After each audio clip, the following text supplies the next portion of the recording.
Hello friends, road and recharge की technical master series EV brains, EV battery brains में आपका स्वागत है। एपिसोड 2 में, पिछले एपिसोड में हमने बात की और दो टर्म हमने काफ़ी फ्रीक्वेंटली यूज़ किए, SOC and SOH। I am sure कि अभी तक आप SOC और SOH दोनों ही टर्मिनोलॉजी से काफ़ी अच्छी तरीके से फैमिलियर हो गए हैं और उनको आप समझ पाए हैं। अगर आपने हमारा पिछला एपिसोड 1 अगर नहीं देखा है, पार्ट 1 आपने नहीं देखा है, तो कृपया उस पार्ट को देखें आप, जिससे कि आपको SOC और SOH की एक क्लियर अंडरस्टैंडिंग बन सके। इस पार्ट में हम बात करेंगे कि ईवी के अंदर, जैसे मैंने आपको पिछले एपिसोड में बताया कि हज़ारों छोटे छोटे सेल्स होते हैं, 3000 plus depending upon the battery size EV के अंदर सेल्स होते हैं। इन हज़ारों ईवी सेल्स के बीच में, हज़ारों ईवी सेल्स के ऊपर BMS जो एज ए ब्रेन एक्ट करता है, इनको कंट्रोल करता है, इनके बीच में कोऑर्डिनेशन इस्टेब्लिश करता है। तो क्या ये इतना आसान है? तो इस एपिसोड में हम इसको समझने की कोशिश करेंगे कि ये हज़ारों सेल आपस में कोऑर्डिनेशन कैसे करते हैं, क्या प्रोसेस है, कैसे इनके बीच में कोऑर्डिनेशन होता है, जिससे कि ये रिलायबल डिज़ायरेबल आउटकम, जो पावर हमें चाहिए, जो रेंज हमें चाहिए ईवी को ड्राइव करने के लिए, वो डिलीवर कर सकें। तो इस एपिसोड में हम बात करेंगे सेल बैलेंसिंग की। सेल बैलेंसिंग एक बहुत ही क्रिटिकल एस्पेक्ट है किसी भी ईवी कार के अंदर, और ये जो सेल्फ बैलेंसिंग है, ये रिस्पॉन्सिबल होता है बैटरी की लाइफ के लिए। बैटरी की लाइफ मतलब SOH के लिए, और बैटरी की रेंज के लिए, रेंज मतलब SOC। ये दोनों टर्म अब आप बहुत अच्छी तरीके से समझ रहे हैं और इनका इम्पोर्टेंस भी समझ रहे हैं। तो इस एपिसोड में सेल बैलेंसिंग के बारे में हम बात करेंगे। आखिर ऐसा क्या होता है कि ये जो सेल हैं, ये आउट ऑफ सिंक हो जाते हैं, इनके बीच का बैलेंस बिगड़ जाता है। तो इसको हमको ऐसे सोचना होगा कि एक टीम में बहुत सारे जो रनर्स हैं वो दौड़ रहे हैं ट्रैक पे, लेकिन ज़रूरी नहीं है कि सब एक साथ ही दौड़ पाए। हमने देखा है कि कुछ लोग आगे होते हैं, कुछ पीछे होते हैं। तो पूरी टीम एक सिंक्रोनाइज होकर एक साथ नहीं दौड़ पाती है, थोड़ा बहुत आगे पीछे हो ही जाते हैं। तो अगर एक भी आदमी पीछे रह गया तो पूरी टीम हार जाएगी। यही सेम फॉर्मूला हमारी ईवी बैटरी पे भी एप्लीकेबल होता है। जब हमको SOC और SOH दोनों हमें चाहिए होते हैं, तो सेल्स के आउट बैलेंस होने के पीछे क्या रीज़न है, पहले इनको समझते हैं हम। मैन्युफैक्चरिंग टॉलरेंस पहला रीज़न होता है। इसमें ऐसा होता है कि कोई भी दो सेल्स बिल्कुल आइडेंटिकल नहीं होते हैं, बिल्कुल जुड़वा नहीं होते हैं। उनकी कैपेसिटी में थोड़ा ना थोड़ा डिफरेंस आ ही जाता है, हमेशा वो अंतर रहता ही है। मैन्युफैक्चरिंग एकदम परफेक्ट नहीं हो सकती है। तो पहला रीज़न ये होता है। दूसरा रीज़न ये होता है कि जो टेम्परेचर ग्रेडियंट्स हैं, जो टेम्परेचर ग्रेडियंट्स हैं, इसमें बैटरी पैक के बीच वाले जो सेल होते हैं, बिकॉज बैटरी पैक में थाउजेंड्स ऑफ सेल्स होते हैं, तो जो बीच की लेयर में सेल होते हैं, सेंट्रल रेल में जो सेल होते हैं, वो ज़्यादा हीटअप होते हैं, उनका टेम्परेचर ज़्यादा होता है, जबकि जो कॉर्नर में सेल होते हैं बैटरी में वो ठंडे होते हैं, वो कंपैरेटिवली उनका टेम्परेचर कम होता है। तो सेम बैटरी पैक के अंदर डिफरेंट टेम्परेचर जो है वो प्रिवेल करता है depending upon the cell position. और ये जो हीट होती है, जो सेल ज़्यादा गर्म होते हैं, ये सेल को जल्दी थका देते हैं, ये सेल जो है जल्दी टायर्ड हो जाता है और ये परफॉर्म नहीं कर पाता है कंसिस्टेंटली, लगातार। तो दूसरा रीज़न ये होता है सेल्स की mounting in different places in the battery. तीसरा होता है जो रीज़न है वो है अनइवन एजिंग। अनइवन एजिंग मतलब अनइवन मतलब असमान जो है इनकी जो है एजिंग होती है। तो इसका मतलब ये है कि जैसे जैसे टाइम बीतता है कुछ सेल जल्दी बूढ़े हो जाते हैं, उनकी एजिंग फास्ट होती है तो वो डिटोरिएट जल्दी होते हैं। कुछ सेल हेल्दी रहते हैं, कुछ सेल कंपैरेटिवली ज़्यादा डिटोरिएट हो जाते हैं। तो ये भी एक रीज़न है कि सेल बैलेंसिंग हमें करनी होती है। तो अभी आप सोचिए कि अगर सेल बैलेंसिंग ना हो, अगर सेल्स के बीच में सिंक्रोनाइजेशन ना हो, तो इनका कॉन्सिक्वेंसेस क्या होगा, इसका परिणाम क्या होगा?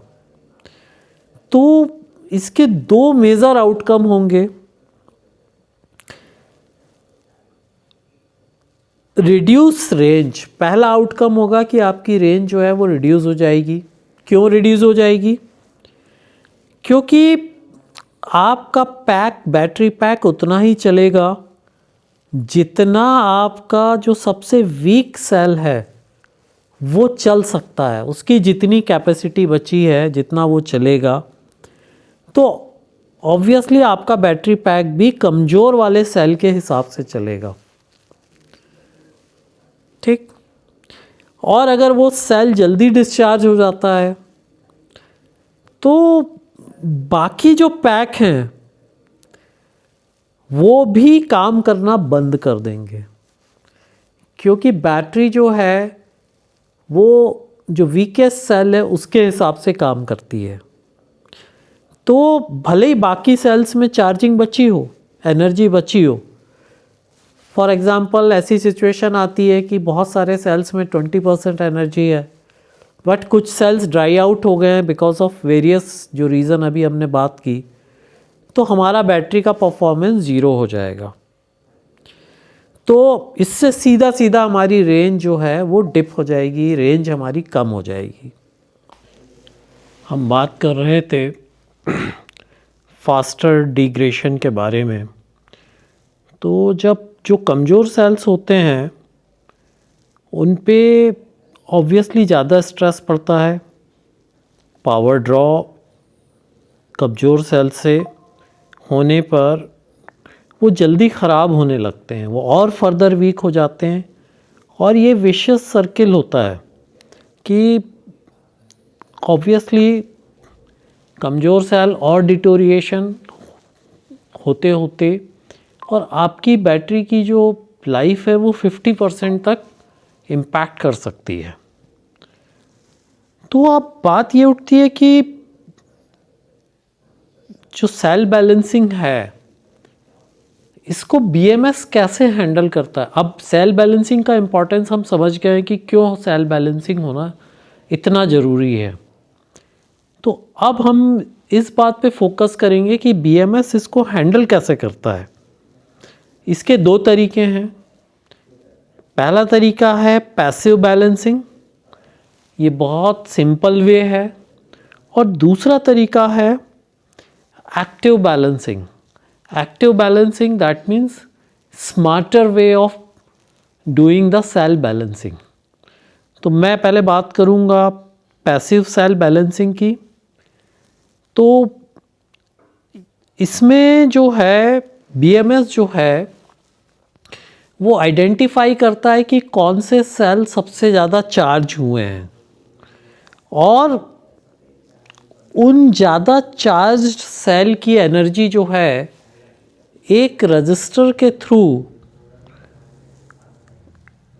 उसको हीट में कन्वर्ट करके डिसिपेट कर देता है।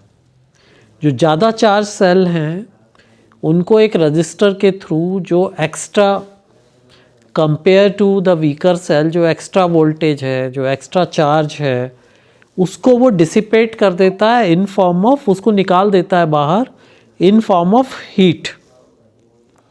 तो ये जो प्रोसेस है ये कॉस्ट वाइज थोड़ा सा सस्ता है, कॉस्टिंग इसमें कम आती है, और मतलब ये इसका एक बेनिफिट है। लेकिन इसका नुकसान क्या है, इसके कॉन्स क्या हैं कि इसमें एनर्जी अननेसेसरी वेस्टेज होती है। इलेक्ट्रिसिटी जो गई है, जो चार्जिंग हुई है, उसका यूटिलाइजेशन नहीं हो रहा है, वेस्टेज हो रहा है। और ये तभी तक काम करता है जब गाड़ी कंटिन्यूसली चार्ज हो रही हो। ड्यूरिंग चार्जिंग प्रोसेस ही ये वाला प्रोसेस जो है ये काम करता है। तो ऑब्वियसली ये जो पैसिव बैलेंसिंग है ये उतना इफ़ेक्टिव नहीं है, ऑल्दो ये सस्ता है। अब हम बात करते हैं जो सेकंड ऑप्शन है एक्टिव बैलेंसिंग, जिसको हम smarter way of cell balancing कहते हैं। ये लेटेस्ट टेक्नोलॉजी है, ऑब्वियसली कॉस्ट वाइज इसकी कॉस्ट ज़्यादा है। इसमें एनर्जी जो है वेस्ट नहीं होती, हीट बना के डिसिपेट नहीं करता है ये, बल्कि इसमें क्या करता है ये BMS कि जो ज़्यादा चार्ज सेल हैं उसकी जो इलेक्ट्रिसिटी है वो वीकर सेल को वो ट्रांसफ़र कर देता है। तो ऑब्वियसली ये काफ़ी energy efficient, because complete energy जो इलेक्ट्रिसिटी हम सप्लाई दे रहे हैं, इनपुट दे रहे हैं, वो यूज़ होती है, तो वेस्टेज नहीं होता है। इसके प्रॉस ये हैं कि ये सुपर एफिशिएंट होता है और ये फास्ट भी होता है, और ये ड्यूरिंग ड्राइविंग भी काम करता है। आपका जो पैसिव बैलेंसिंग था वो केवल चार्जिंग के समय काम करता था, लेकिन जो active smarter way of balancing है ये during charging as well as during driving भी ये काम करता है। अब इसके कॉन्स क्या हैं? ऑब्वियसली हर सिस्टम के प्रॉज एंड कॉन्स होते हैं। तो ये थोड़ा सा कॉम्प्लिकेटेड है और ये कॉस्टली भी है। तो अगर मैं बात करूं सेल बैलेंसिंग की, तो हमने समझा इसमें कि सेल बैलेंसिंग क्यों ज़रूरी है।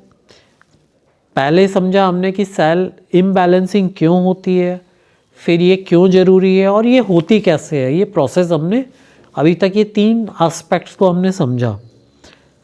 अब मैं बात करूं तो इसके कंक्लूज़न की बात करूं तो इसका कंक्लूज़न हम अब यही निकाल सकते हैं कि अगर आपको अपनी कार की रेंज परफेक्ट मिल रही है तो इसका मतलब ये है कि आपका BMS जो है वो सेल बैलेंसिंग का जो काम है वो प्रॉपर कर रहा है, हार्ड वर्क कर रहा है, एक्टिव और स्मार्ट बैलेंसिंग एक्टिवेटेड है, प्रॉपर ढंग से कर रहा है।